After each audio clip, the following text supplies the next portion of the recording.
Okey, bismillahirrahmanirrahim. Okey, nombor 5 dan 6 ni dia ada dua. Satu, kita elak kemudian serang. Yang kedua, elak sambil serang.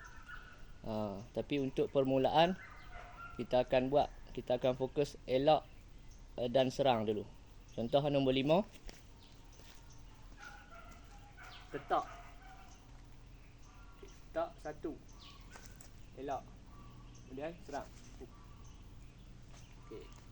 Nombor 6. Okey, elak. Serang. Okey. Okey, itu elak dan serang. Okey, kalau elak sambil serang, dia terus masuk. Okey, contoh 5. Okey, 1. Macam tu. 1 atau okey, 6. Nombor 6. Elak sambil serang. 1. Atau 1. Okay.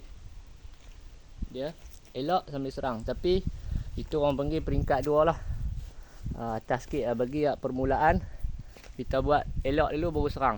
Macam tu. Contoh tengok nombor 5 dan 6. 1. 6. 1.